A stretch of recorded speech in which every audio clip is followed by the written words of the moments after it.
Hey guys, welcome to the video. Today we're going to be talking about the Seattle Seahawks offense and what to expect from them in 2020. Before we get started, please like and subscribe, and I hope you enjoy the video.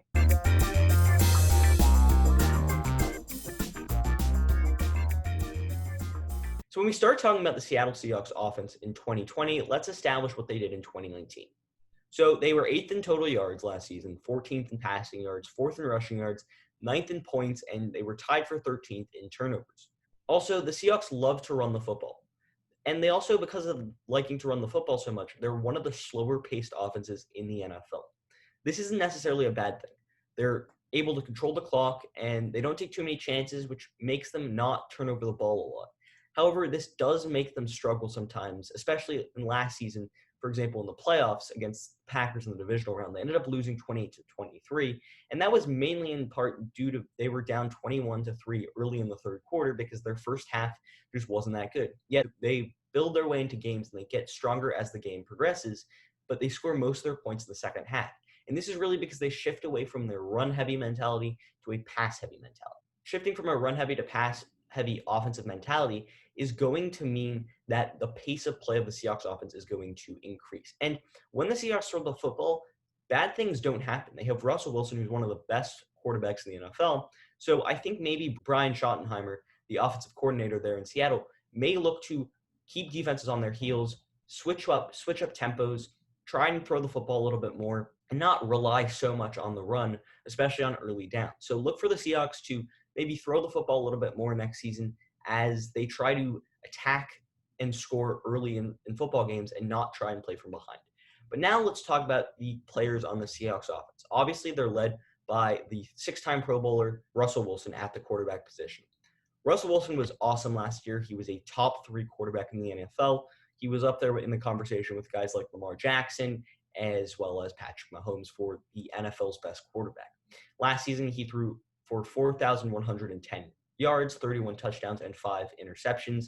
He's a solid guy. He's never been injured in his career, and fingers crossed it's going to stay like that. I mean, he's been a consistent and dominant quarterback for basically his entire time in the NFL, and he is one of the most elite quarterbacks in the NFL. So look for Russell Wilson to be the leader of this offense, and if he does well, this offense should do well. Let's go to the running game now. As I said, the Seahawks like to run the football a lot, and the good thing is they have a lot of good running backs. For starters, they've got Chris Carson. Last season, Chris Carson proved that he is a top 10 NFL running back. In 2019, he had 1,230 rushing yards for 7 rushing touchdowns, and he was a solid guy out of the backfield too a little bit. He had 37 catches for 266 yards and 2 receiving touchdowns. And yes, he played in 15 games. The year before, he played in 14 games, and the year before that, he only played in 4 games. So maybe he is a little bit injury-prone, but nonetheless, Chris Carson is one of the most dominant running backs in the league, and he's one of the most underappreciated ones too. So look for Chris Carson to be the leader of this ground game in Seattle. They've also got Rashaad Penny. I don't want to spend too much time on Rashaad Penny because I know how Seahawks fans feel about him. The former first-rounder didn't live up to the hype that he had coming out of the first round in 2018. Nonetheless, he's still a solid second running back for them. He's probably going to be the third running back next season with the introduction of Carlos Hyde. But even Penny had 370 rushing yards last year and 3 rushing touchdowns. So watch out for him. But as I said, Carlos Hyde, they added him in the offseason. And last year, he was really, really good for the Texans. He had over 1,000 rushing yards and 6 rushing touchdowns. So he will probably be the second running back there in that running back room in Seattle. But if Chris Carson gets injured, then Carlos Hyde is a legit running back that can play at the NFL level. Now at the wide receiver position. I love these wide receivers in Seattle. They're all super fast. They have got 4.3, 4.4 speed, and they can blow by guys. Let's start with Tyler Lockett. Tyler Lockett is the leader of this wide receiving corps. He's a 1-time Pro Bowler, 1-time All-Pro member. That was in 2015, and although it's not 2015 anymore, he was still dominant last year in 2019. Last season, he had over 1,000 receiving yards, 8 receiving touchdowns, and 82 catches. And the year before that, he had 10 receiving touchdowns. So he's a big touchdown guy and the number 1 receiver there in Seattle for Russell Wilson to lean on. But the guy I'm most excited about for this wide receiving corps is DK Metcalf. Metcalf was a steal in the second round last year, and he proved that he could be a really solid guy. Metcalf had 58 catches last year for 900 yards and 7 touchdowns, and especially at his size, he can run very, very fast. I think he's 6'4", and he has 4.3 speed. So watch out for DK Metcalf, as he's a guy who can beat you with speed and he can jump over other players to go and catch the football. In the offseason, they added their third wide receiver here in Phillip Dorsett. Dorsett has been your average wide receiver ever since he's been in the NFL, but last year in New England, he made a really nice name for himself when some of those New England receivers went down with injury. Last season, he had 397 receiving yards on 29 catches, and he had 5 touchdowns. He really shined in a few games, and I think as a third wide receiver, he can be really solid. He has 4.3 speed, and he's another guy that can blow by corners and really stretch the field for Seattle. But the tight end room is something that's really interesting in Seattle next year. They brought in Greg Olsen. He's a 3-time Pro Bowler. He's been in the league since 2007. And last season, he played in 14 games. He had 597 receiving yards on 52 catches and 2 receiving touchdowns. He has had problems with injuries in the past. In 2017 and 2018, he missed significant time, and he's missed pretty big amounts of time before in his career. So if Greg Olsen can stay on the field, though, he's one of the better tight ends in the NFL. And although he's on the older side, he's now 35, he's still a really solid tight end. He's going to be the leader of this tight end room in Seattle, and he's a guy who's been there in the NFL for a while. He knows what it takes to get it done, and he's going to be an important locker room guy for the Seattle team.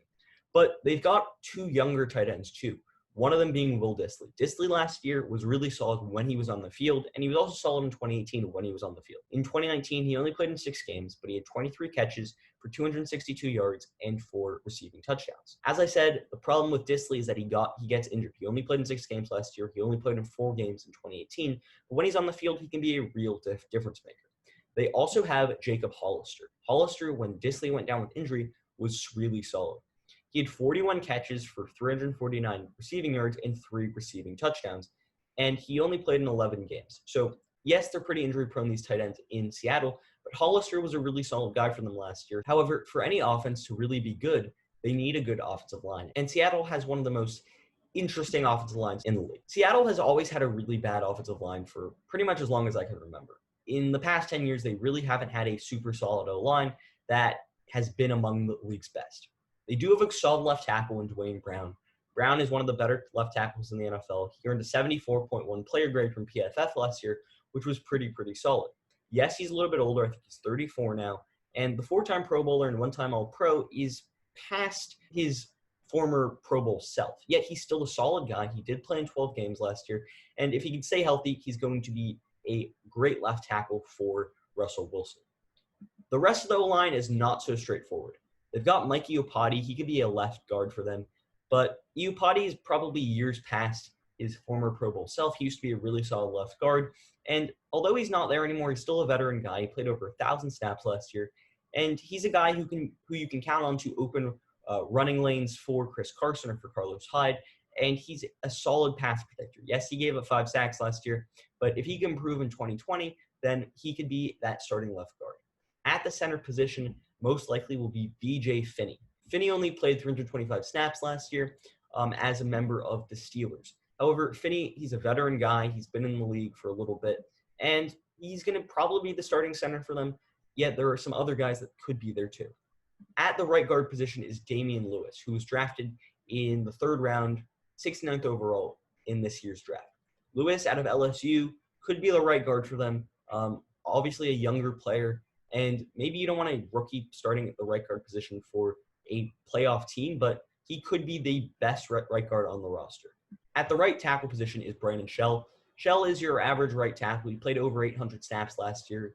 He's durable. He played in 15 games last year, and he's not going to be a great right tackle for the Seahawks, but for a team that's really been looking for a stable offensive line, he could be a good guy to pair on the opposite side of Duane Brown.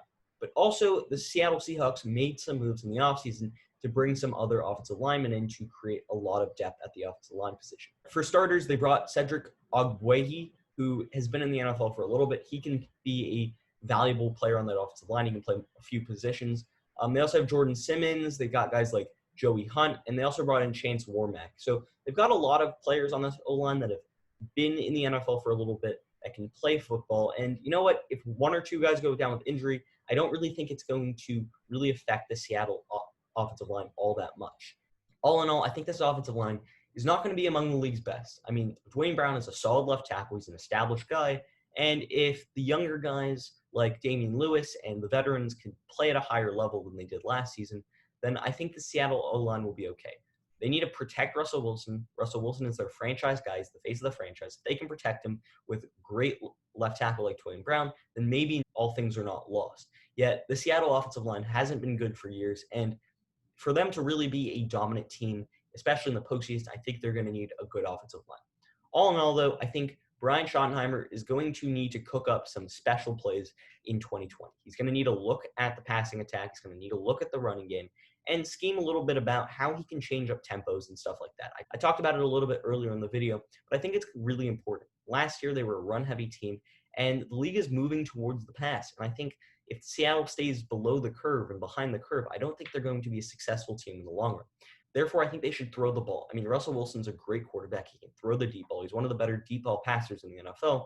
They've got great deep threats in guys like DK Metcalf, Tyler Lockett, as well as Phillip Dorsett. I think the Seahawks offense could be a top 10 offense in 2020.